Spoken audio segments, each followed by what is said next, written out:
The Subcommittee on Government Operations will come to order. Without objection, the chair is authorized to declare a recess at any time. Today's hearing will cover a topic of great importance: how to ensure security clearance investigations are effective and efficient. We're discussing this now because of the record 700,000 investigation backlog of background investigations throughout the federal government. For would-be federal or contractor employees awaiting their first clearance, the backlog means they have to wait months before they can start working. The problem calls for thoughtful analysis and meaningful reform, not knee-jerk reactions and superficial solutions. Unfortunately, we appear to be on the verge of knee-jerk reaction, transferring responsibility for the vast majority of clearance investigations back to the DOD away from the National Background Investigations Bureau. I say back to because in a similar record backlog situation in 2004, DOD gave up the investigation responsibility. Back then, DOD thought it needed to focus on its function of defending the country, so it tasked the Office of Personnel Management with the labor-intensive investigations function. Today, only a year after the creation of the NBIB, the Senate NDAA contains a provision that would transfer the investigation function back to the DOD.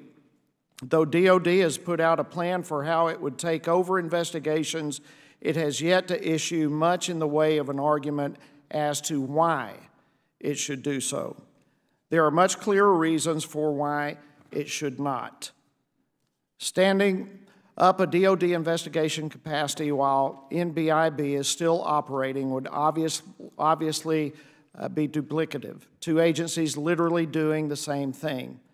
NBIB has only recently managed to hire enough contractor investigators to match what the federal government could muster in 2014 before a scandal involving one contractor forced OPM to terminate 60% of the contractor workforce. A major shift of resources to DOD would halt the growth in the contractor workforce that is digging the government out of the backlog hole. There is every reason to believe, therefore, that a transfer would worsen the backlog and deprive our armed forces of the people they need to function. At the same time, NBIB is spearheading new reforms in technology and administration to make the process more efficient. The ongoing reform effort could be slowed or abandoned altogether as DOD spends its institutional energy simply recreating what already exists at NBIB. The contractor community shares these concerns.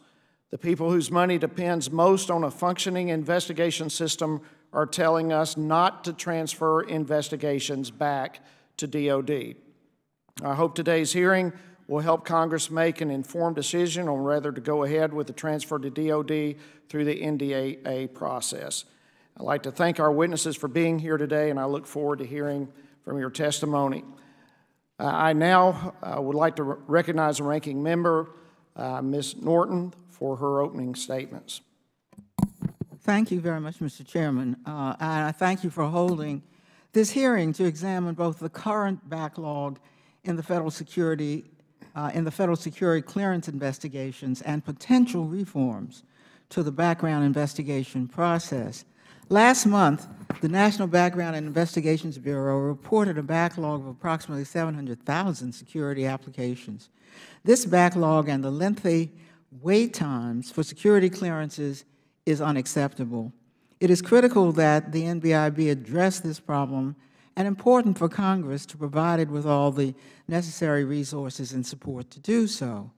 Since it first began operating in October 1, 2016, the NBIB has been tasked with the challenge of not only improving the federal government's process for conducting background checks, but also bringing down the growing security clearance backlog. Since its creation, the NBIB has made several enhancements to the security clearance investigation process. For example, it developed a continuous evaluation program for monitoring an employee's or contractor's eligibility to maintain access to classified information. And earlier this year, the NBIB created a new law enforcement unit to improve the government's ability to gain access to criminal history records of state and local enforcement agencies. This is an important change that could eliminate a critical gap in how background checks were previously conducted. The gap has enabled an unknown number of people to gain security clearances they probably should not have received.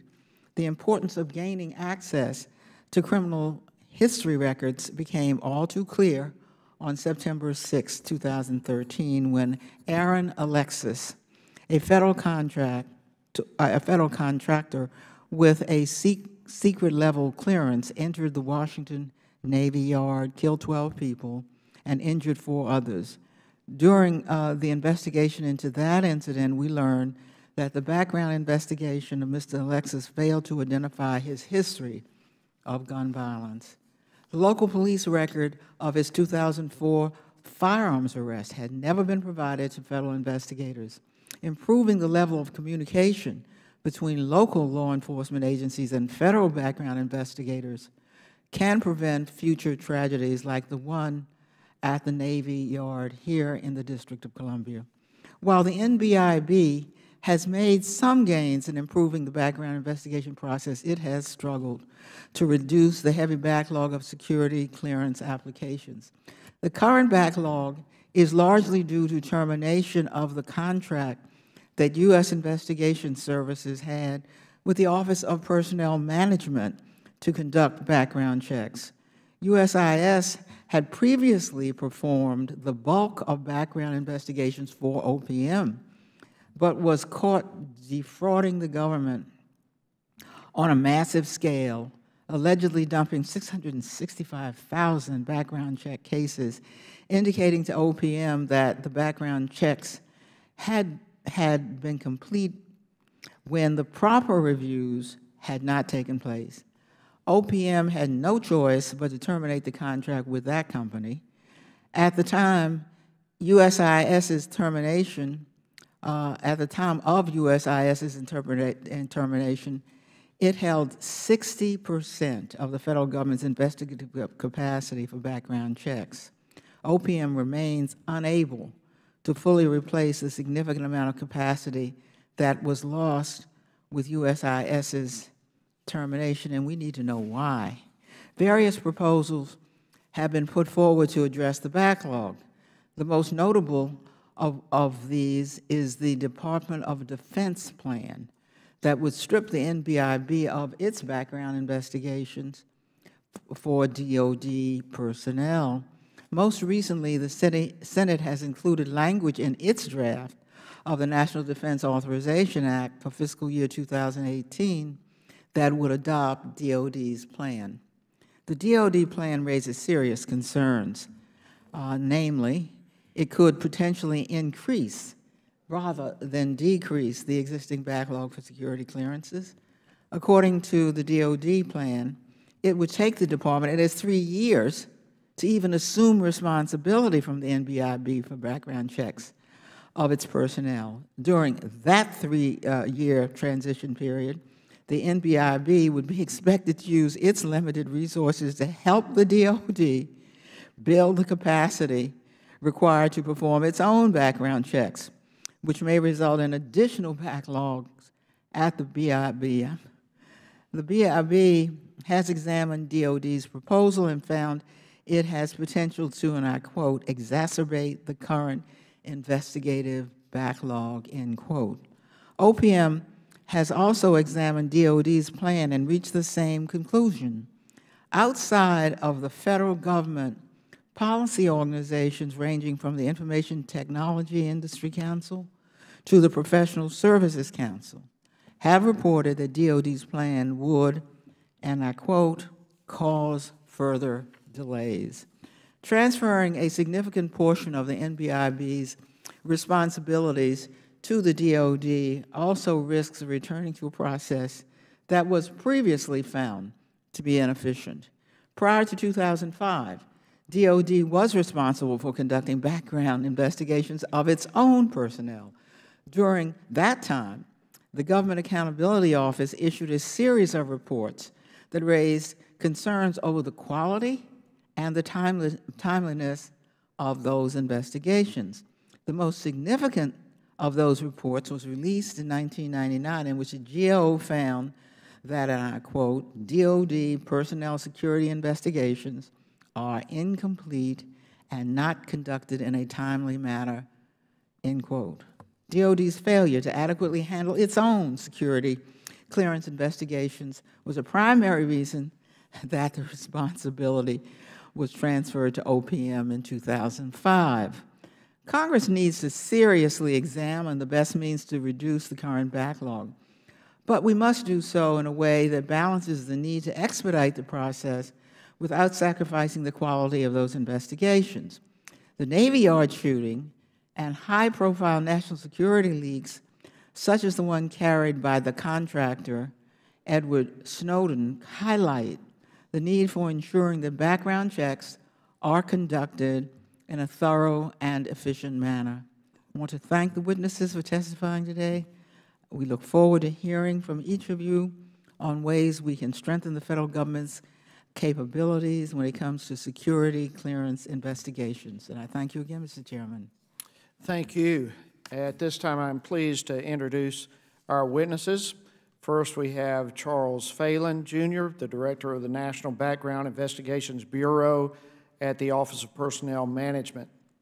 Next to him is Gary Reid, Director of Defense Intelligence in the Office of Undersecretary of Defense for Intelligence at the Department of Defense. Next is William Evian, is that correct? Mr. Evian is the Director of the National Counterintelligence and Security Center at the Office of the Director of National Intelligence.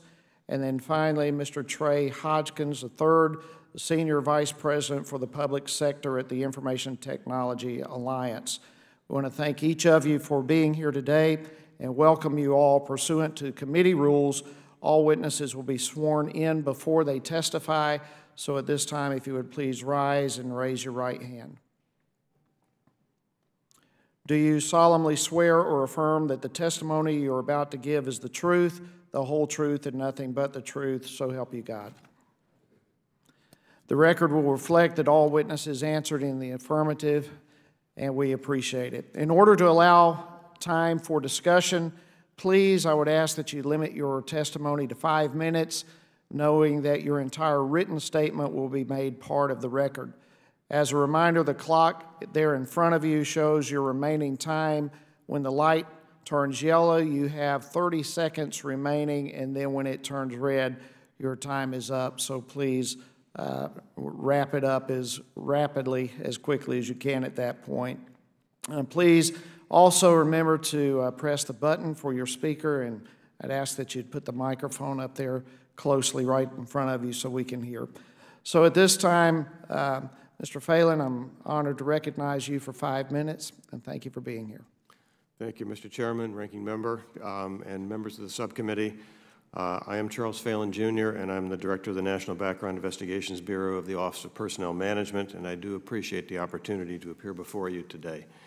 Over the past year, since we stood up on October 1st, NBIB has established a strong focus on national security, customer service, and continuous process improvement to meet the critical government-wide need for a trusted workforce. NBIB conducts 95% of the investigations across the federal government.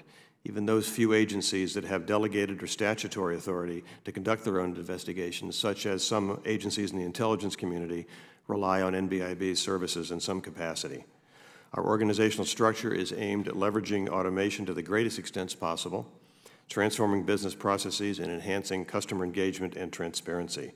And I strongly believe that these efforts are paving the way for improvements in the efficiency, cost effectiveness, and the quality of the investigations in the federal government. I'd like to address NBIB's existing investigative backlog, which has been the subject of much attention. The current inventory stabilized this summer and has reduced modestly over the last 10 weeks.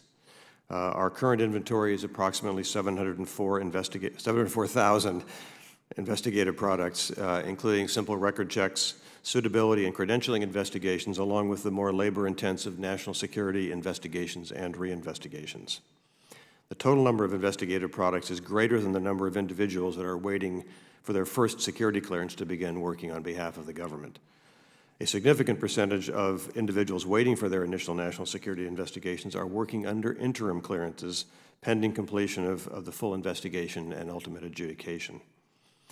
NBIB has worked to increase capacity and realize efficiencies in as many ways as possible. Stabilization and modest decreases have been attained because we have invested in the necessary infrastructure. This infrastructure has been built through contractor and federal workforce capacities. In 2016, NBIB hired 400 new federal investigators and awarded a new fieldwork contract, doubling our fieldwork contract companies from 2 to 4. In 2017, we initiated hiring another 200 federal investigators, issued work under those new contracts, and we are working closely with the vendors to quickly increase the capacity of our contract investigators. We had a goal in 2017, and we missed it by about 6%, but we are at or near the level of contract investigations and federal investigators that we had in 2014. We've recovered to that level. As of today, that's a little over 6,900 full-time equivalent investigators working on our behalf. We are targeted to grow that number. NBIB also believes this capacity can be increased through the smarter use of our workforce's time. The less time each investigator needs to spend on each case, the more time the investigator has for the next case in his or her queue. This has led us to streamlining processes, reallocating resources, and amending our internal policies for greater efficiencies and effectiveness while maintaining quality and reciprocity for all of the government. Use of investigator time can also be strengthened through effective use of technology and other available tools. Our efforts have targeted surgical approaches such as successfully expediting 14,000 cases in accordance with agencies' prioritized lists and done that in an average time of 95 days. NBIB has actively enhanced customer service and accountability in a number of ways, including realigning price adjustments earlier this fiscal year to better align with agencies' budget cycles. NBIB is focused on policy and process changes to add efficiency, reduce the level of effort, and maintain the investigative quality. And to support this effort, we work closely with the Department of Defense and other customer agencies. We are working to address current challenges and introduce mitigation activities to best serve the interests of all government agencies and departments. We will, with the support of its interagency partners, make and will continue to make improvements in the background process. We have strengthened our partnership with DoD while building the National Background Investigation Services, NBIS, which will serve as NBIB's IT system for the whole of government to perform background investigations across the spectrum. As NBIS comes online, we will be able to phase out our legacy systems in favor of NBIS. It is imperative that this mission evolve by leveraging cutting-edge technologies and applying innovative solutions to obtain rich and valid information in support of clearance determinations. It is equally important that the process improvements and methodologies are made across the entire enterprise in a standardized fashion so that quality investigative products facilitate the reciprocity of clearances across the federal government. As we work to reduce the inventory, we will continue to explore new and innovative ways to meet our customers' needs and leverage their expertise, and remain transparent and accountable to our stakeholders and to Congress. We recognize that solutions to reduce the inventory and to maintain the strength of the background investigation program include people, resources, and technology. And thank you again for the opportunity to speak with you here today. I look forward to answering any questions you have. Thank you. Mr. Reid, you're recognized for 5 minutes. Thank you, Mr. Chairman, members of the subcommittee. I appreciate the opportunity to participate in this hearing today. I'll ask for the Chair's indulgence on submitting a statement for the record as a late ad. We didn't get it over here prior to the hearing, but we will get it over here right away. Thank you. To summarize my statement, the background investigation backlog is a matter of significant concern for the Department of Defense. Long delays in obtaining security clearances are causing turmoil in personnel management, mission effectiveness, and technology development across the department. This is within our military services, our civil workforce, and our cleared industry contractors. Despite focused efforts to mitigate the backlog and the resultant negative effects on DoD, our senior leaders have called for new and innovative approaches to address issues of cost, performance, and timeliness within the personnel vetting enterprise. As committee is aware, Section 951 of the 2017 National Defense Authorization Act required DoD to develop plans for assuming control of our background investigations, as is already done by 23 other federal agencies. On August 25th, Secretary Mattis approved the Section 951 plan and notified Congress, the Director of National Intelligence, the Director of the Office of Personnel Management, and the Director of the Office of Management and Budget of his intent to look beyond the realm of incremental improvements and take full advantage of today's technology to alleviate the burdens of costly, time-intensive investigations that are hampering our mission readiness. The Department of Defense is well postured to take these bold steps and cognizant of the risks associated with such an endeavor. In recent years, with the support of Congress, DoD has developed and tested new processes and capabilities for continuous evaluation and automated records checks to enhance, automate, and accelerate background investigations. As of this month, the Department of Defense has 1.1 million personnel enrolled in a continuous evaluation program, exceeding our annual goal. This program has demonstrated clear and compelling benefits of ongoing and more frequent vetting of cleared personnel. These methods, which significantly decrease risk associated with periodic reinvestigations, have shown convincing results and provide the basis for new approaches to modernize the vetting enterprise. Executing the Section 951 plan will provide DoD with a unique opportunity to build on our existing continuous evaluation and automated records checks architecture. This work will be done hand in hand with the security and suitability executive agents, collaboratively developing alternative vetting procedures that ensure continued adherence to federal standards.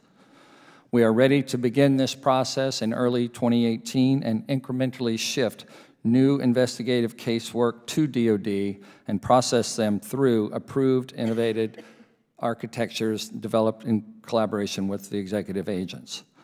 By optimizing our investments and simplifying service delivery, we can achieve significant cost savings and cost avoidance while more effectively driving system efficiency.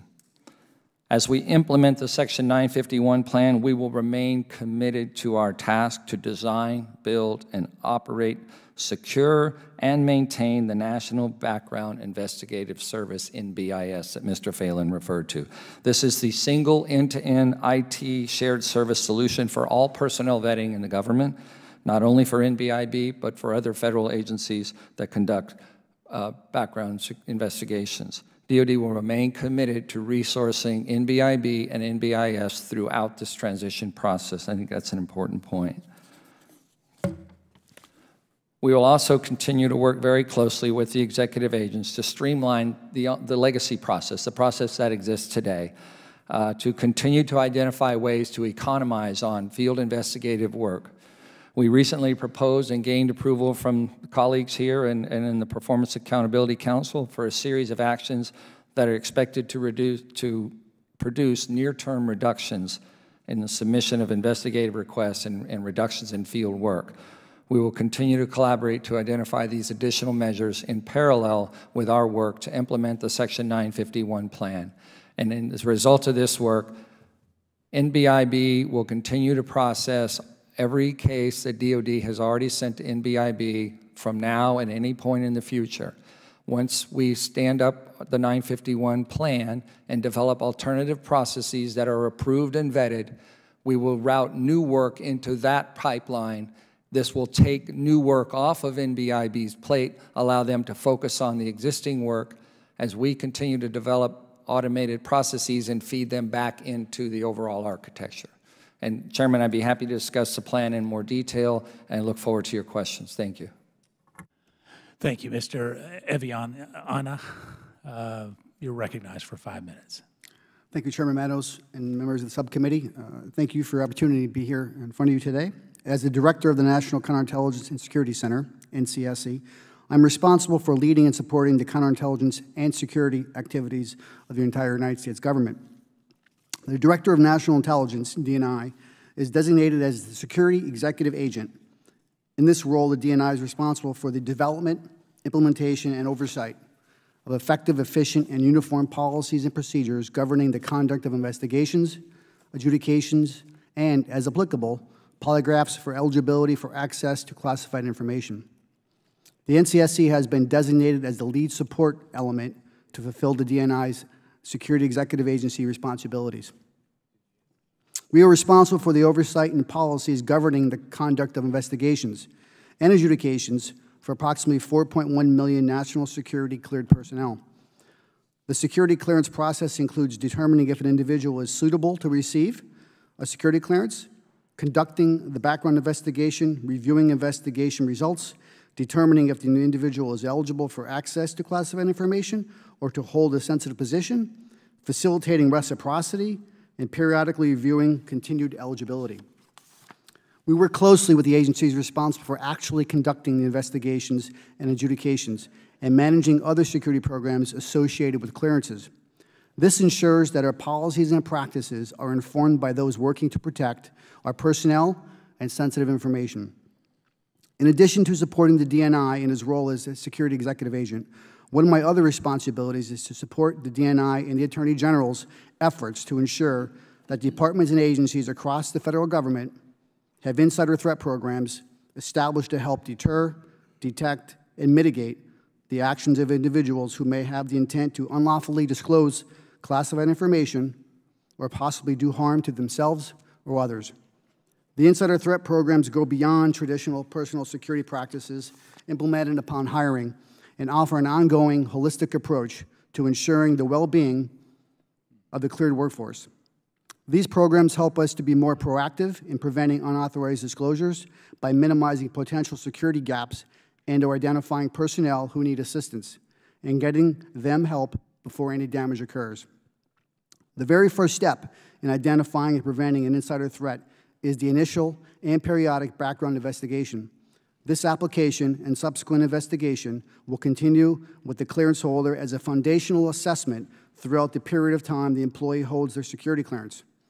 So the interrelationship between the security clearance process and the insider threat detection is critical. NCSC is engaged as a partner with NBIB and the Department of Defense in the transformation of the security clearance processes and remains committed to providing departments and agencies policy direction while continuously assessing new ways for improvement. We have issued guidance to the community on a broad variety of topics, which are listed in my statement for the record.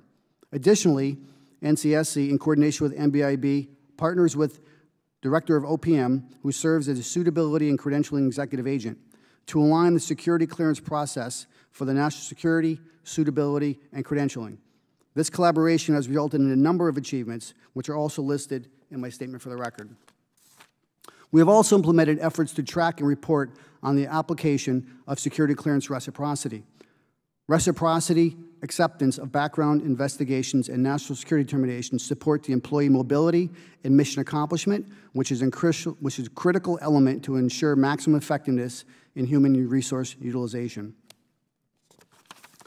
We are extensively engaged in monitoring security clearance processes, an effort that includes implementing continuous evaluation to conduct automated record checks on a segment of covered individuals between the 5- and 10-year periodic reinvestigation cycles when security-relevant information may go unreported to security officials.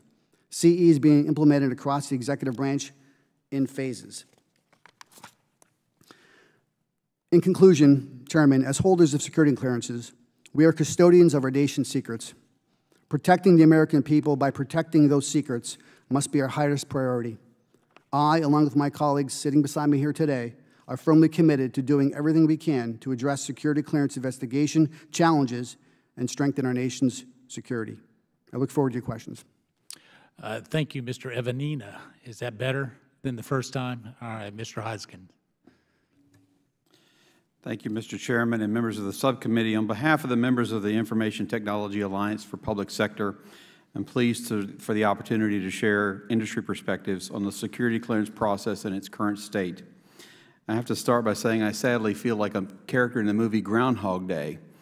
In the mid-2000s, I testified several times before Congress representing industry in what was then described as a clearance process that was outdated and in need of modernization to address the backlog that rivaled the size of today's. It is a testament to how little has really changed. The member companies of ITAPS appreciate the attention this committee is giving the issue. Like other sectors of the industrial base, the information technology sector relies heavily on cleared personnel to provide IT goods, services, and solutions to the government mission. Unfortunately, the process we use today to grant and maintain clearances continues to be outdated and sorely in need of modernization, just as it was over a decade ago. This is in addition to addressing the short-term issue of backlog of investigations now numbering over 700,000. To put that into perspective, that's about the same number of people you represent in your congressional district, Congressman. Industry outlined then what we believe was the path forward to modernize the clearance process, reduce the opportunity for another backlog to appear, and establish a 21st century process to protect the interests of the United States. These criteria were known as the 4 1s and included 1 application, 1 investigation, 1 adjudication, and 1 clearance.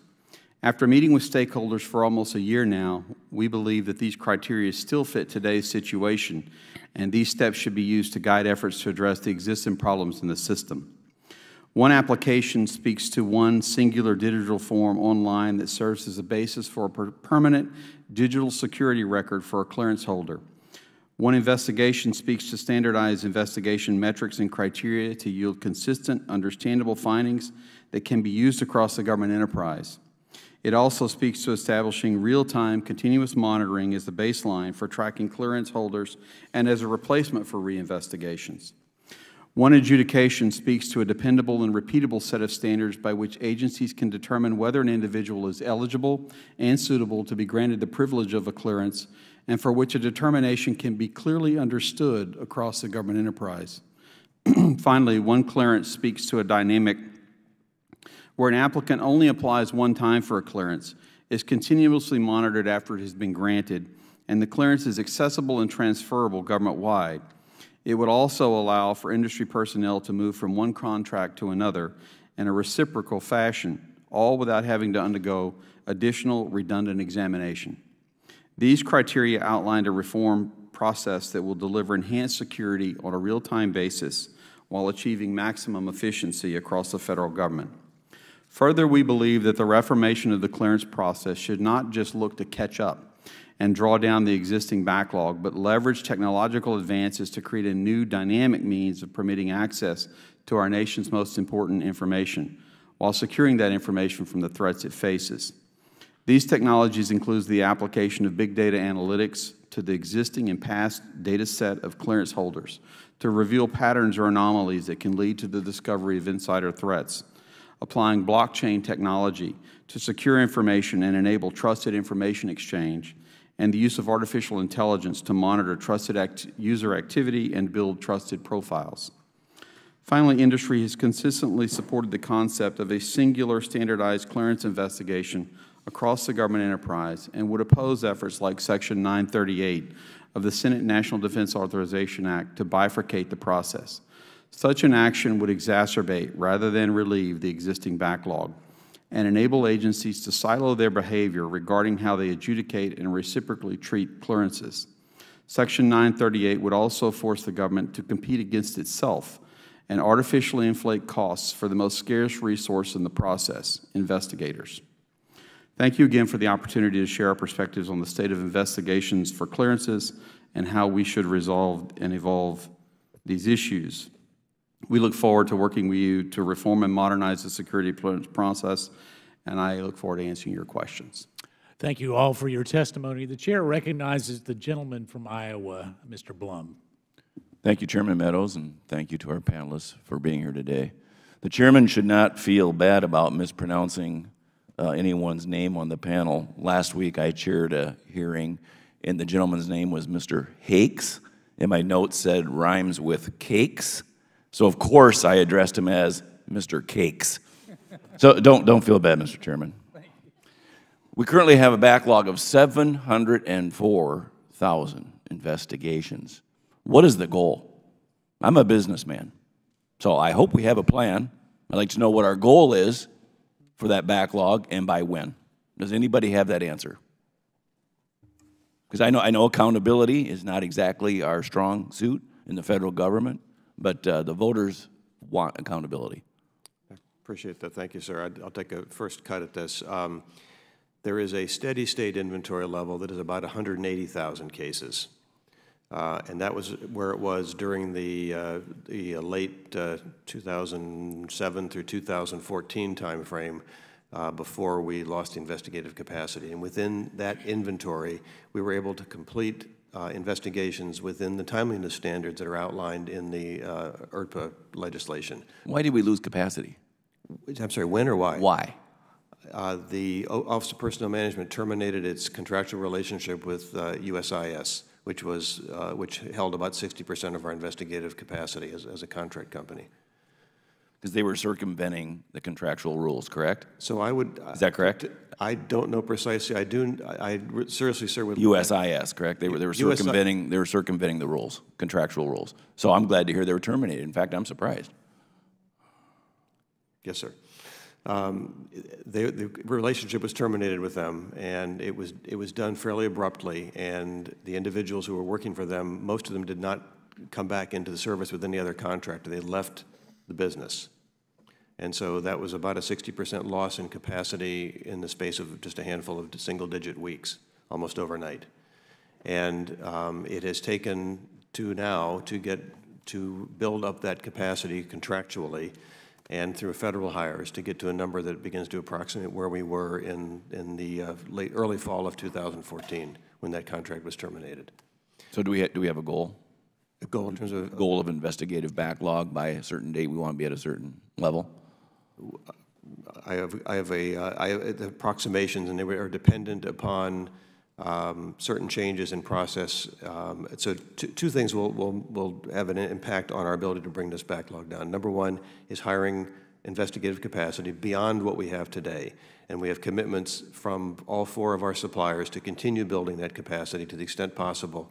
And if they are able to meet the goals that they have set for us, it will take approximately 3 years or so to bring down that inventory number to the manageable level that we want, perhaps even a little longer. That's without any other intervention.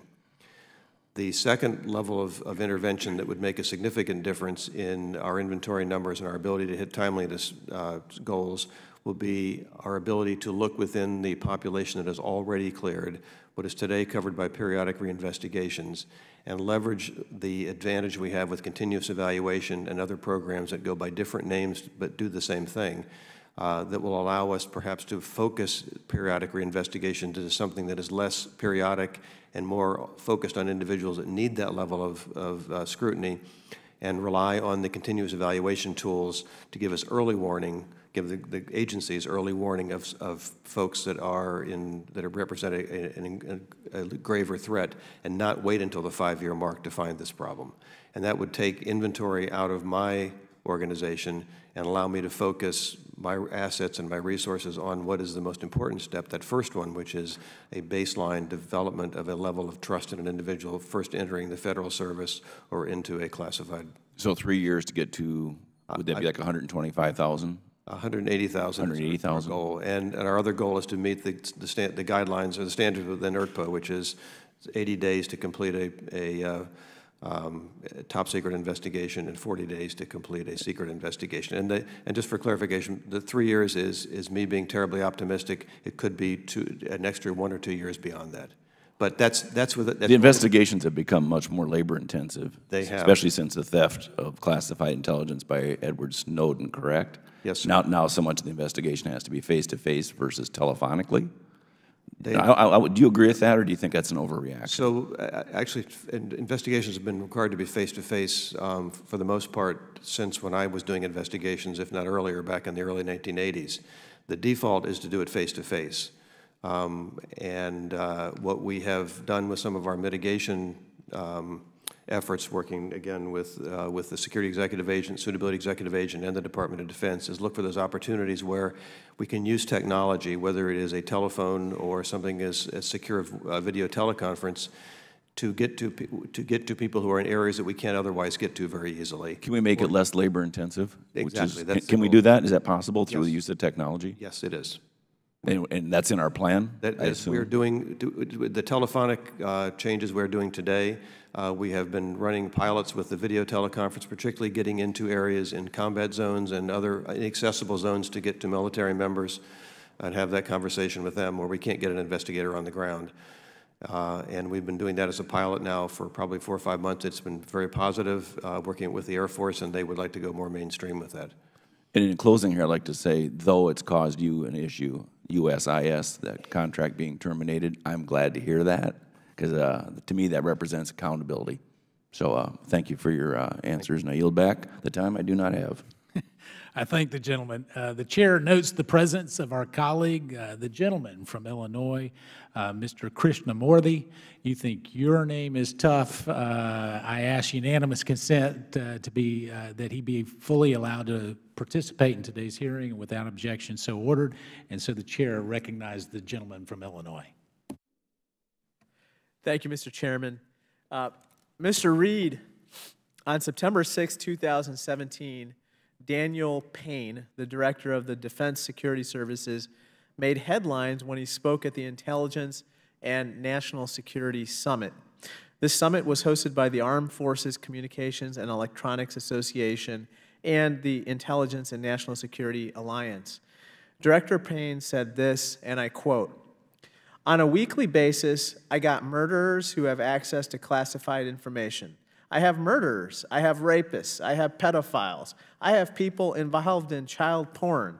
I have all these things at the interim clearance level, and I'm pulling their clearances on a weekly basis. This is the risk we are taking." Mr. Reid, are you aware of these statements? Yes, Congressman. Do you agree with him that murderers, rapists, and pedophiles have been given security clearances in the past? Congressman, I've spoken, I work with Dan Payne every day in our jobs, and in the first instance, I would just submit that immediately after this excerpt was published, we talked about this in terms of the context of his remarks, and the most important point he was trying to make respectfully was the impact of interim clearances and the effects of the backlog. There are numbers that we can associate with revoked interim clearances, and we can provide that. I'm not sure it's appropriate to articulate those publicly. They refer to different categories of behaviors that are flagged. There is a volume of some 200,000 interim clearances that DSS authorize, and the director can authorize interim clearances under certain conditions for industry contractors, about 200,000 a year. Several dozen of those you can map to some of these behaviors he was describing, but I would just say, Congressman, again, the description was intended to be more figurative than literal in terms of murderers and rapists. There are categories of behaviors that are within the guidelines that flag clearances, and that is what Dan was referring to, and we can certainly provide the numbers. Okay. Well, to me, I mean, murder is murder, rape is rape. In response to these alarming reports, on October 5th, our full committee ranking member, Elijah Cummings, sent a letter requesting documents about these allegations. Because of the urgency of this matter, he requested them by yesterday. But so far, we have not received anything. No documents, no briefings, no responses at all. Why is that, Mr. Reid? It's my understanding, Congressman, that the department is pulling a response together, and I'll have to verify when I get back exactly where it is and when it's coming over, but I am fully aware they are developing the response requested from the chairman. We want to know when we can expect to receive this information, sir. Roger, sir. I'll take that back to the building as soon as I get out of here, and we'll track it down. Well, excuse me, if the gentleman will yield for just a second. Sure.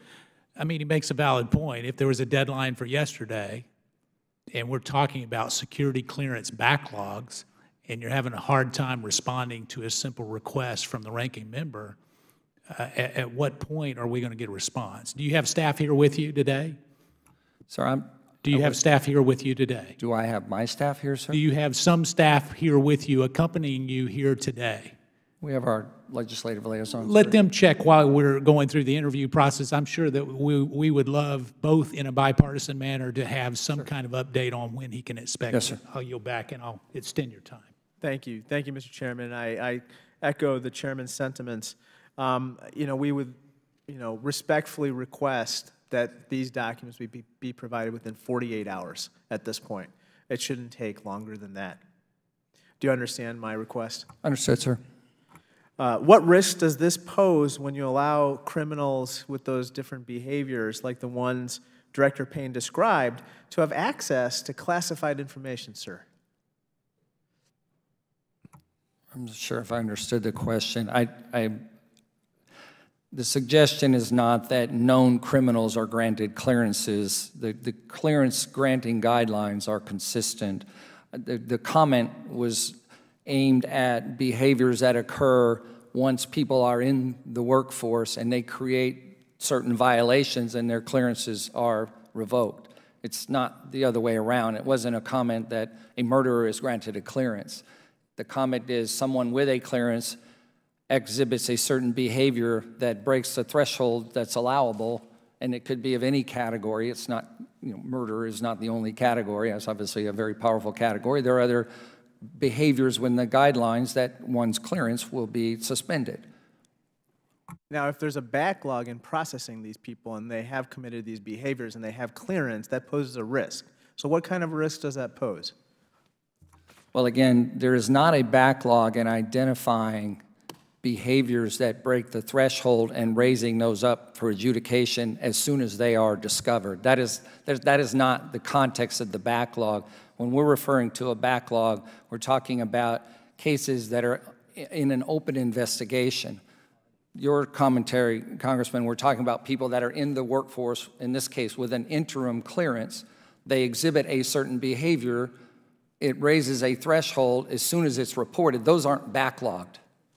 So somebody who has committed these behaviors could be on interim clearance, correct? It's not automatically revoked or anything like that.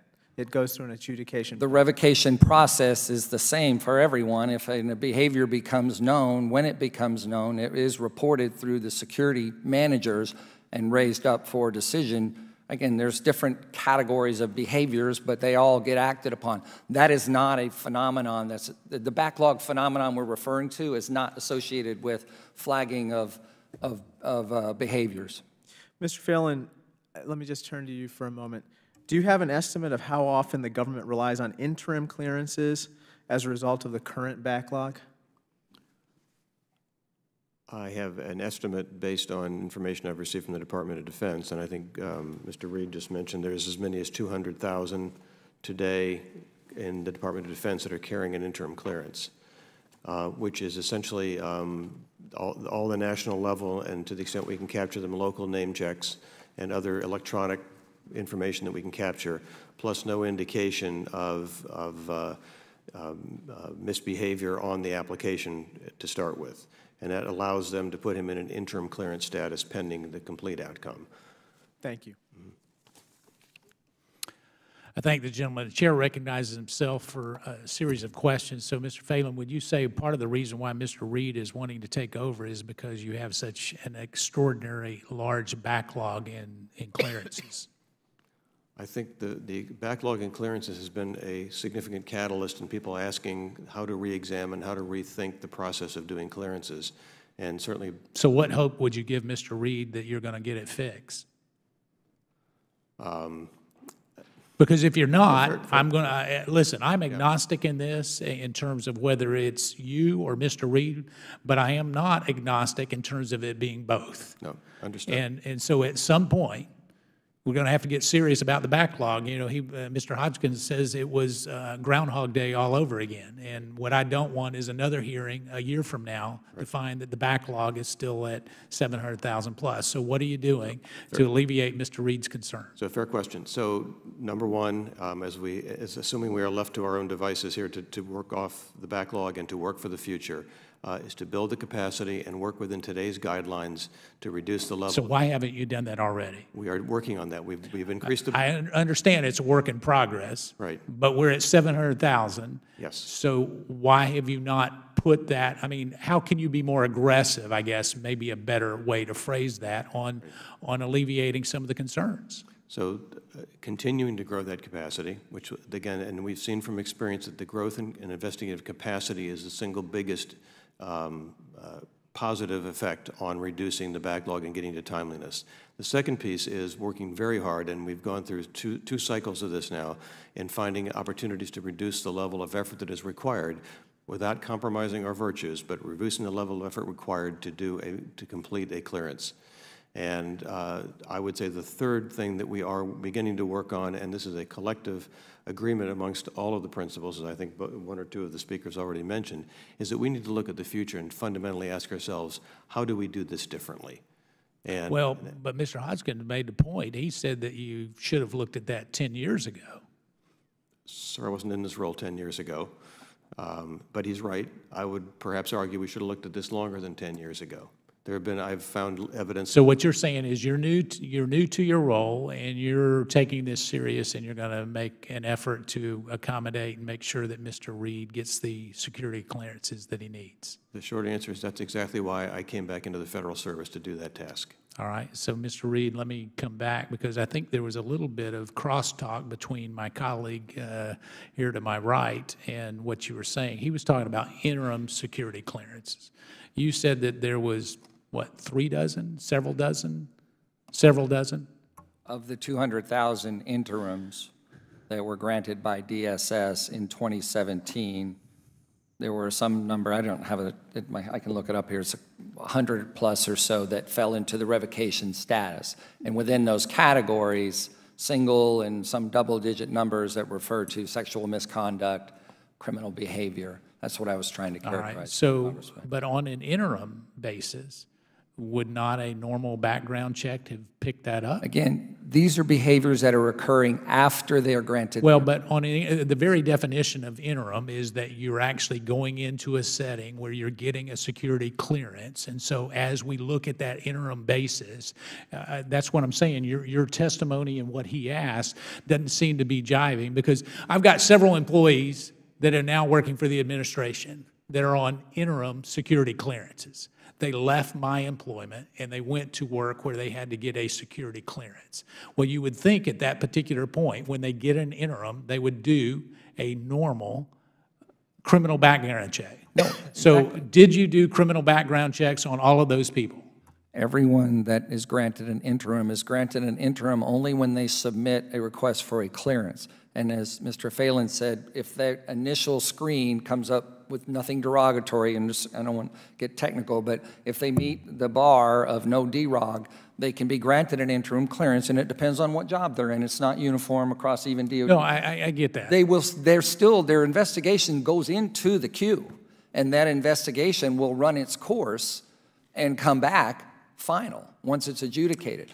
Within that time frame, if people misbehave. This isn't my first rodeo. I get that. Okay. I understand the I'm process. sorry if I'm not understanding the What I'm saying is before you give them an interim clearance, do they pass just a normal criminal background check? Initial check, yes, sir. All right. So every one of those people that he had on the list passed a criminal background check. Is that your testimony? Yes, sir. The initial checks, the initial layer of checks with nothing derogatory, you may grant them an interim. All right, and so how did you find this? Was it when they got their security clearance? The behaviors occurred after they were granted. So you had murderers and all of that after the they examples of misbehavior were in the context of Mr. Payne's comments, things that were occurring to people that had been granted. So they weren't missed in your interim clearance? Correct. Every one of them? Best of my knowledge, sir. All right. Well, that's why it's imperative that you get the kind of information to the ranking member that he requested. And so I assume I'll give you just a second to turn around to your staff. Is somebody working on that to get us a response? Okay. Working it, sir. All right. Very good. So, Mr. Reid, what makes you think that you can do it better than Mr. Phelan? I appreciate that question, sir. It's a softball, so this is your chance to hit it out of the park. I appreciate it. And if you swing and miss, it's going to have consequences, so go ahead.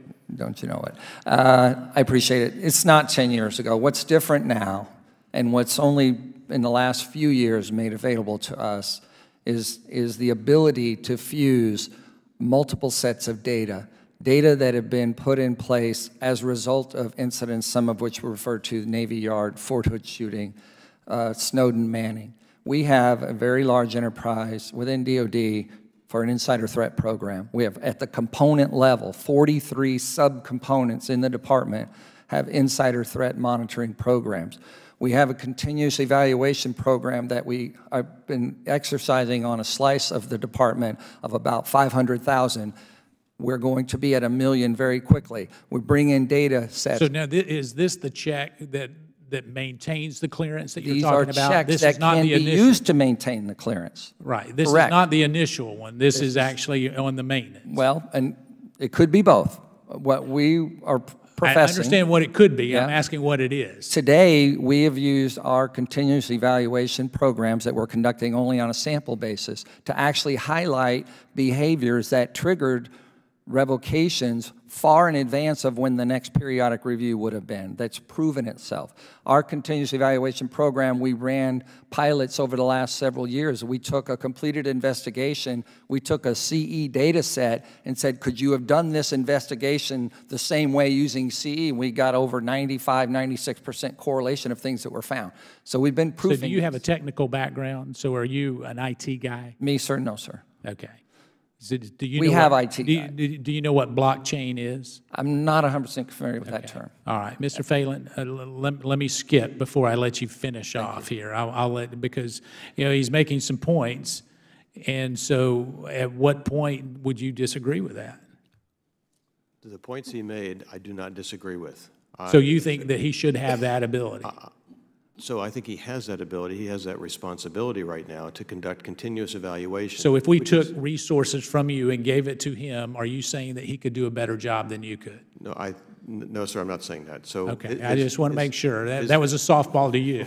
Okay, I misunderstood the question, sir. I'm sorry. And I'm not sure if the representative from Illinois is a Cubs fan or not, but he is. You just, not a swing and a miss, okay. So you did good. Go ahead.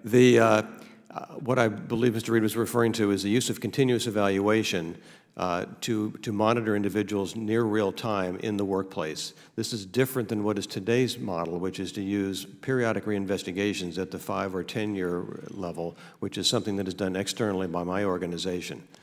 I believe that much of that work can be supplanted by, after due consideration, by much of the continuous evaluation work that is required and being done within the Department of Defense, the intelligence community, and a lot of the cleared industry right now. And that can be leveraged against the requirement to do periodic reinvestigations. And that those resources that are currently involved in periodic reinvestigations within my organization or in any investigative organization can be redirected towards the initial evaluations to work with those people who have not yet been cleared and focus our energies on that. Mr. Evian Anna, I got a note here that said, I guess, the rollout of the continuous monitoring program that was originally for, I guess, October of 2016, that you were going to roll it out in phases, or it was being rolled out in phases. I mean, what are the barriers to making sure that, that it goes government-wide? Sir, good question. None. We are completely on schedule with our CE program, and it's important to back up a stack and talk about. Hold on. We may have news breaking here. You're saying there are no barriers and you're on schedule?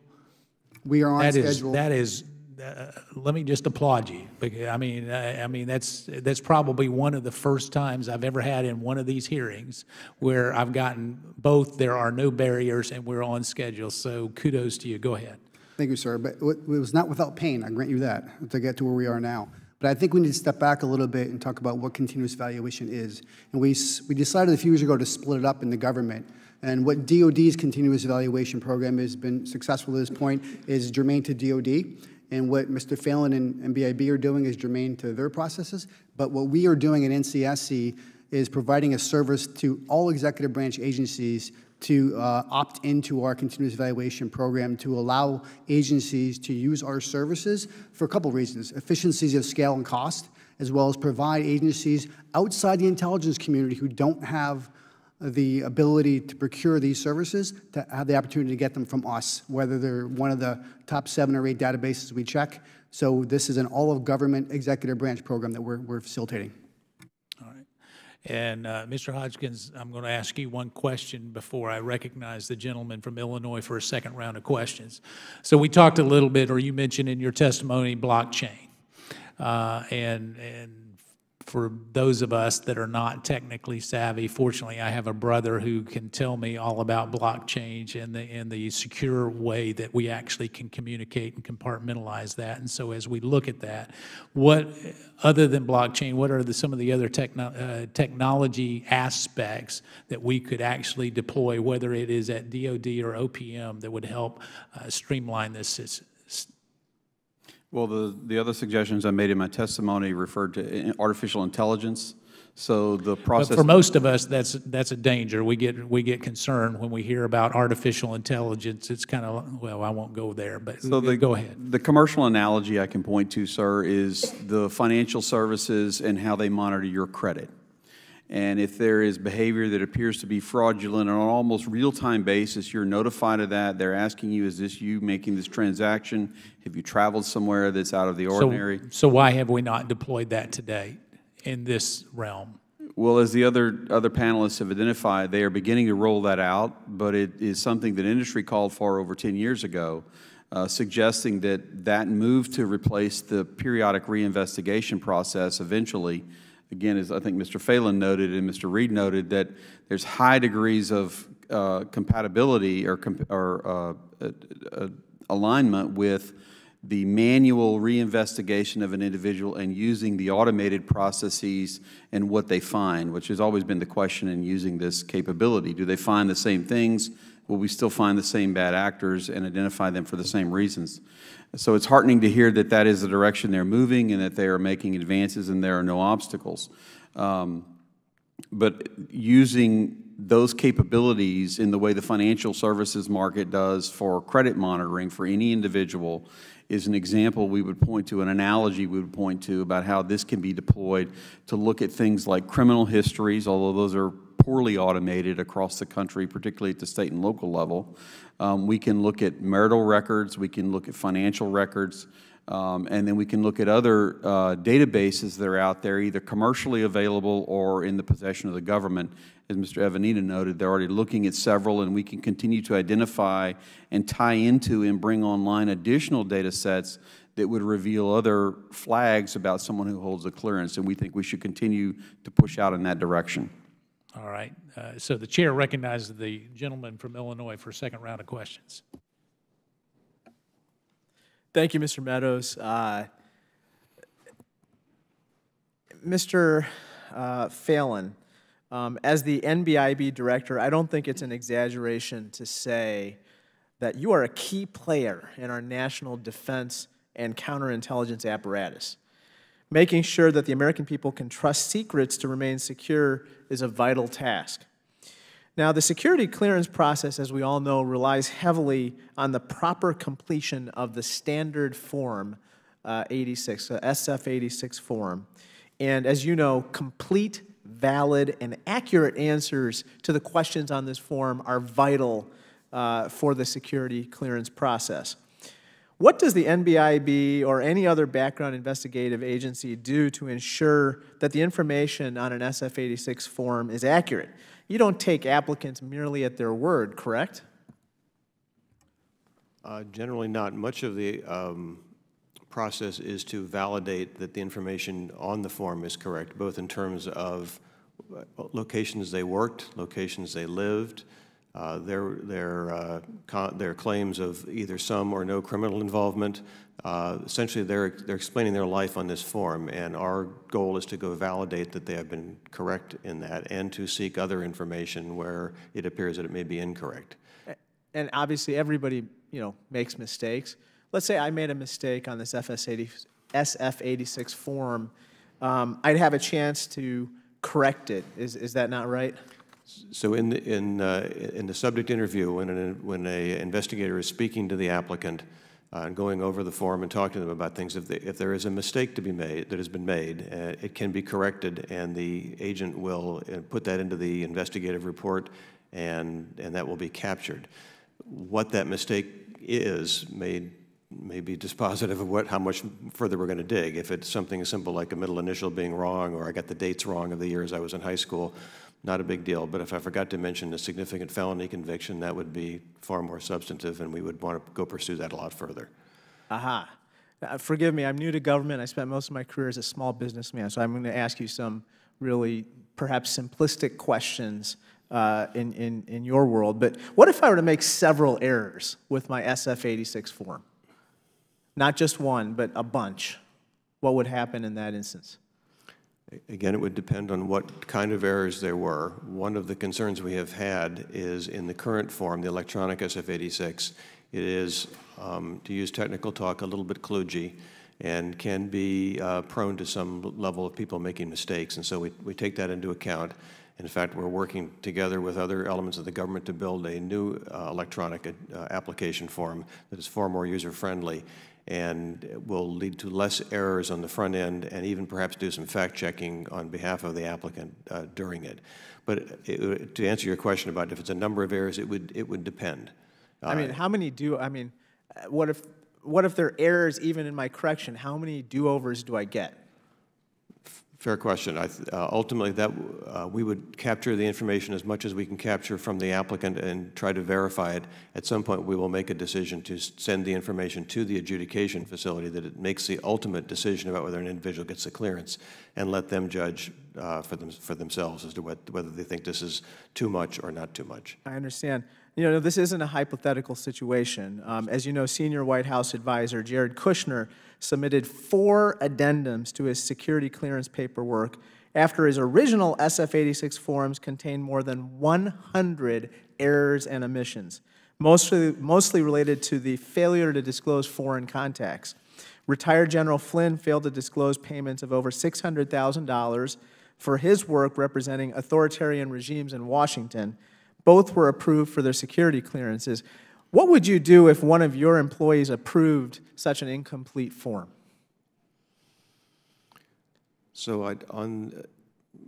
working in the hypothetical without using into particular subjects on this, if the investigator did not, if the applicant said, I didn't do this or failed to report it, the question would be, how does the investigator find that it was failed to be reported?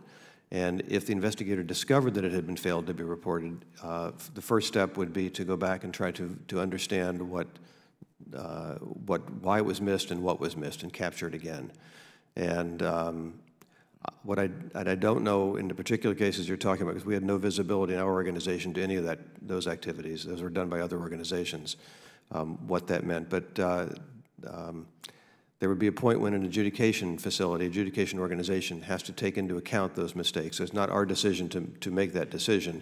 It's not our purview to make that decision. We simply report what we know and how many addendums there may be to a report, and we report that. Is there ever an instance where someone can command you to fast track the verification of an SF-86 form?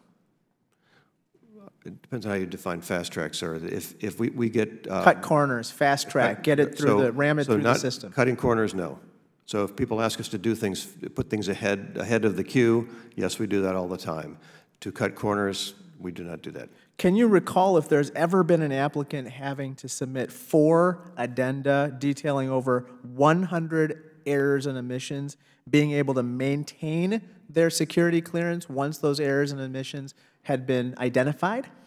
I will caveat that by saying I have not seen the breadth of all the applications, but I have never seen that level of mistakes. Neither have I. It's clear that there's a lot more ground to cover on this. Mr. Chairman, you're doing a great job here. I hope that you'll convene further hearings on this subject because it really bears investigation. Thank you, sir. I thank the gentleman from Illinois.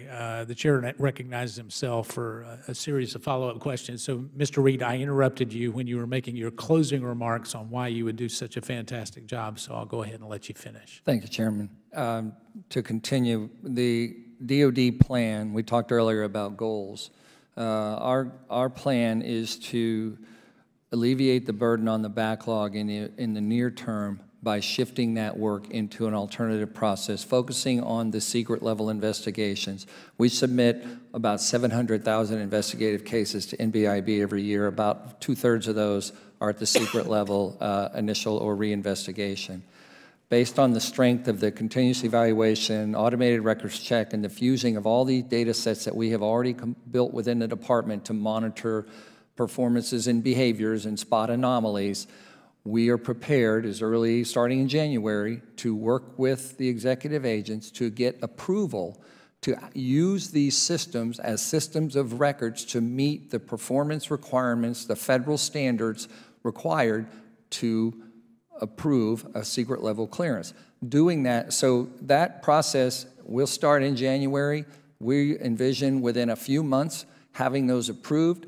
We turn off the spigot of new secret cases. Again, this is about 500,000 a year that go to NBIB. We will incrementally do this, alleviate the pressure valve on their system, allowing the capacity they already have to focus on the workload they already have, and to prove this system as we build it. It's a phased process, focusing initially on a secret.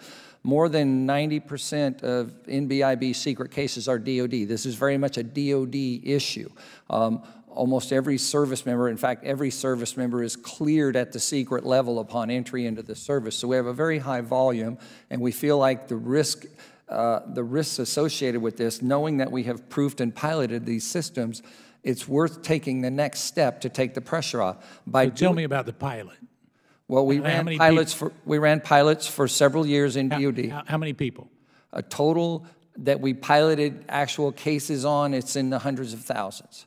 And we have enrolled. And you were able to complete those how quickly?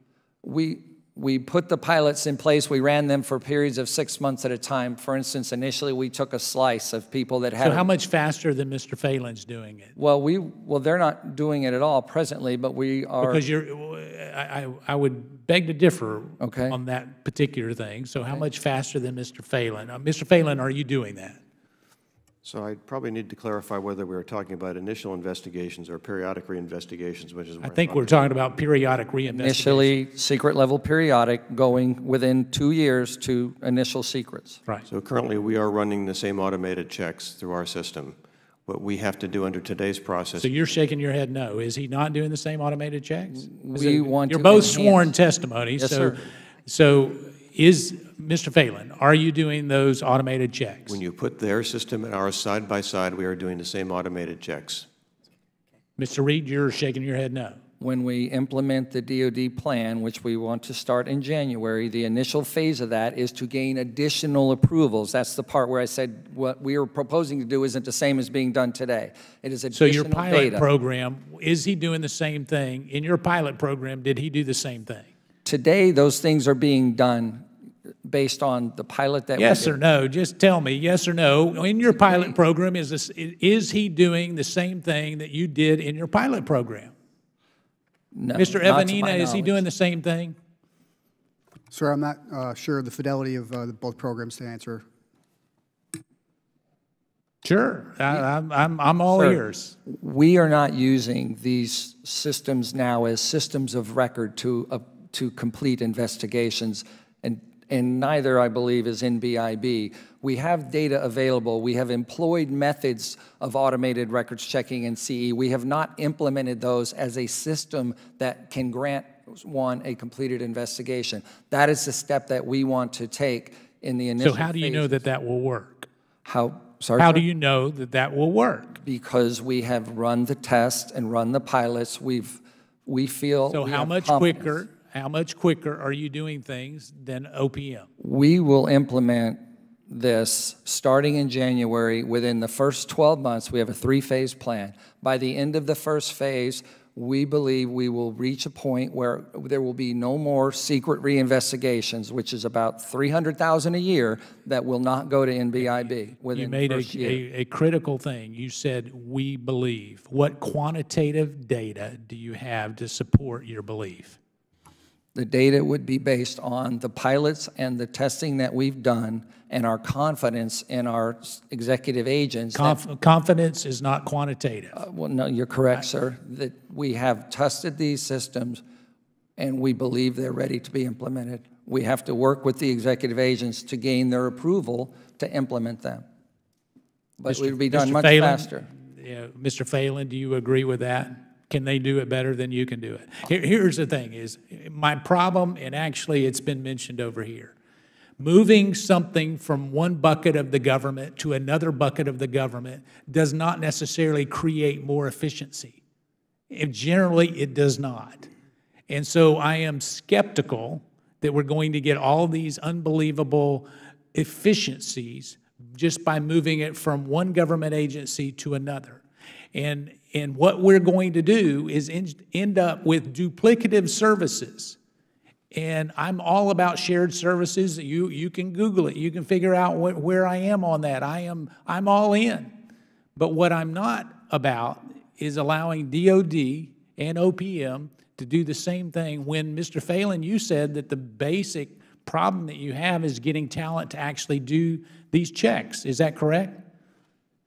To do the checks that involve a human-on-human interaction, yes. So how are you going to fix that, Mr. Reid? The efficiency, sir, is a three-part process. There's submissions, So would you investigations, submit, and adjudication. So would you submit that DOD is a model of efficiency? I'm suggesting that putting submissions, investigations, and adjudications under a single agency is inherently more efficient because I agree. of the So why don't we ability put to it all fuse under the data. OPM?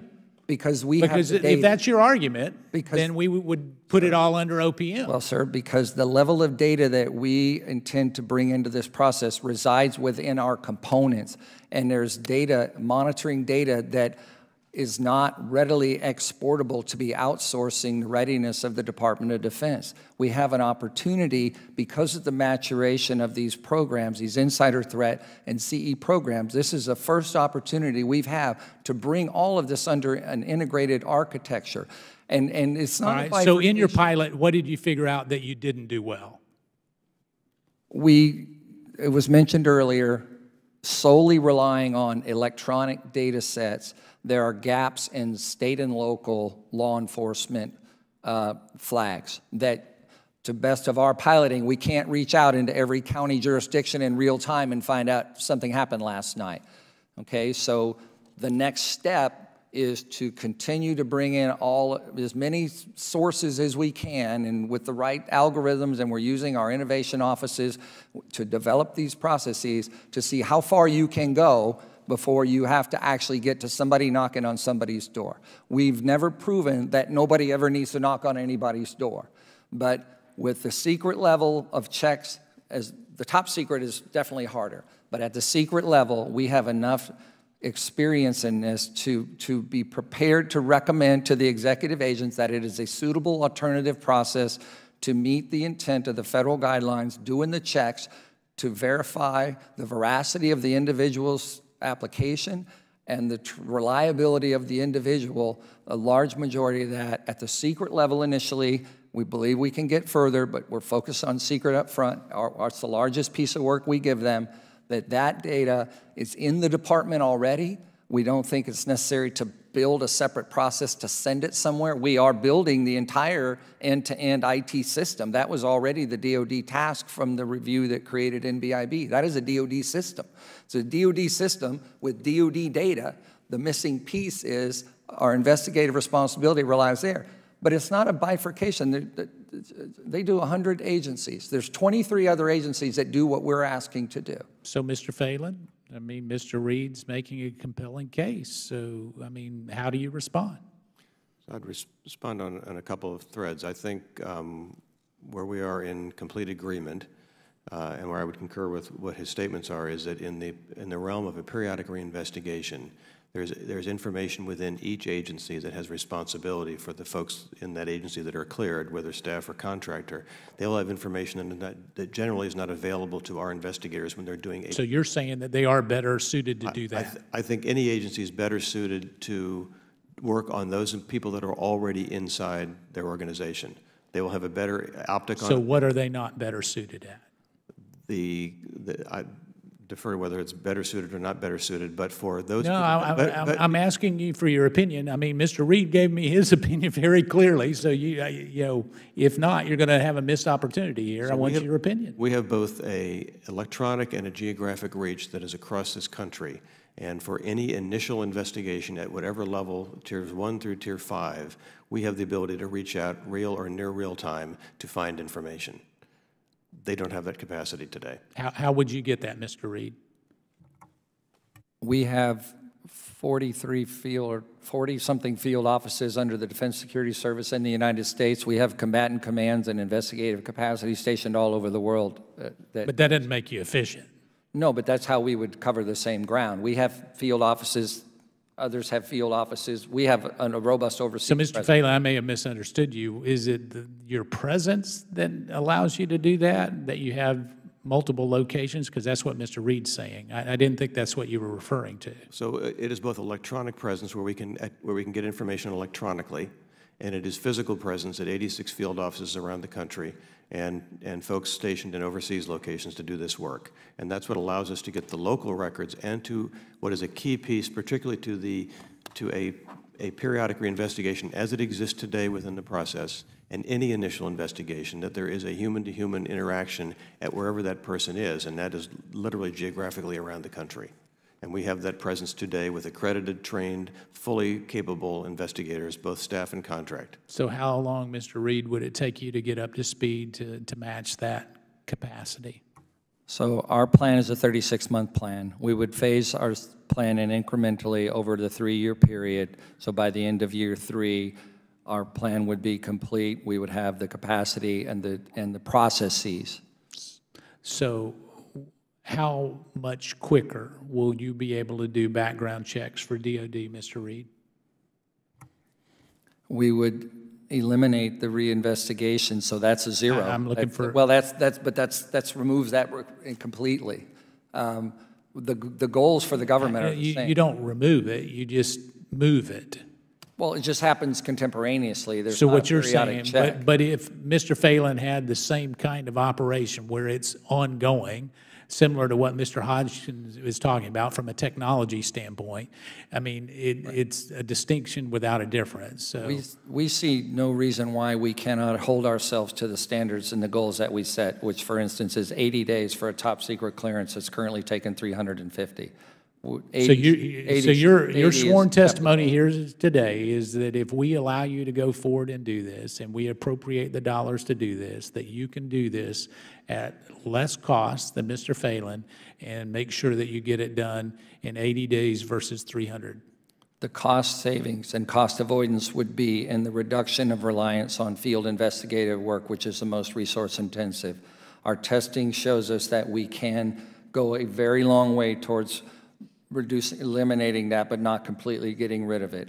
The 80-day standard, which has been achieved in government since it was established, it's being frustrated now by this lengthy field work. So our rationale is if you get rid of the reliance on the field work, even increased field workers is still more field work. The goal, the DOD objective is to reduce as much as possible at the 90+% level the work effort required by a field investigator. And our planning basis is that that's a cost avoidance issue, and there's no reason to think we cannot operate within the standards that we've already set. All right, so let me go ahead and bring this to a close, and I guess with a few to-do items. Mr. Phelan, I would like for you, within a 30-day period, to get back to this committee. What are the 3 major concerns that you would have, other than just shifting the responsibility from OPM? What are the 3 major concerns that you have in allowing Mr. Reid to go forward with his plan? All right. Can you do that? Yes, sir. All right. Mr. Reid, you've had probably more direct questioning today than perhaps you're used to. And call me, we get all kinds of people that come in and testify on a regular basis, and I hear every wonderful story on why it's going to be better. And very seldom do I hear a comment like Mr. Evian Anna gave me on the excellent work that they are doing in the fact that they're on time and not having roadblocks. And yet, I get to visit federal workers in a number of agencies across the spectrum, and we have great federal workers. So it's not to question anything in terms of your intent. My question is sometimes long before what you believe that you can do and actually doing it, there are all kinds of roadblocks that you run into. Some of those many times are financial. And so the last thing I want you to do is to give sworn testimony here today, only to find out that all we're doing is shifting it from one agency to another, and that you're going to come in and ask me for more money and more resources to meet that 80-day goal that you have in mind. So here's my 3 asks of you. I want you to identify what duplicative services that you would potentially have with OPM if you instituted your planned policy. The other 2 things is what 2 things would you not do as well as OPM under this rollout? Is that something that you can provide to this committee in 30 days?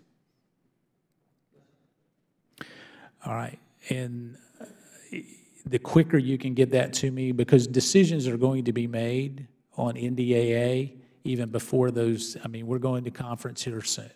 And so, Mr. Reid, to be fair to you, I want you to make a compelling case, even if you need to come in and do a briefing with our committee on why it's important to you, that things perhaps, because I can tell you your staff been passing notes back and forth, they're going back and forth and they're doing that. Don't ever play poker, but in doing that, they have got all kinds of things that they wish you had said or hadn't said, or as we look at that. And so as you do that, as your team gets together, I would encourage you to actually come back and brief our committee. Mr. Phelan, I would encourage you the same way. There's going to be some decisions that are made very quickly here on this particular issue. I apologize to both of you that most of the focus has been over here, but sometimes that's the way that things happen when you have this. Again, I appreciate both of you being here as witnesses. The only item, and I see they passed you a note, so are we, when can the ranking member expect those documents? So within 80 days? Friday, sir. Friday. Okay. Friday is fine, and that'll be great. Thank you. I appreciate it. I appreciate all of your testimony. Listen, there is nothing more important than getting this right, and getting it right quicker than what we're doing now, Mr. Phelan. I mean, the backlog is quite frankly unacceptable. And we wouldn't be having the hearing today if I wasn't hearing it from across the board. That is not to impugn the fine workers at OPM. I understand you didn't create the bureaucracy, but you are here to fix it. And if we can get this fixed, even if it's in a combination of things, I'm all in and all ears. But I thank you all. If there's no further business, the committee stands adjourned.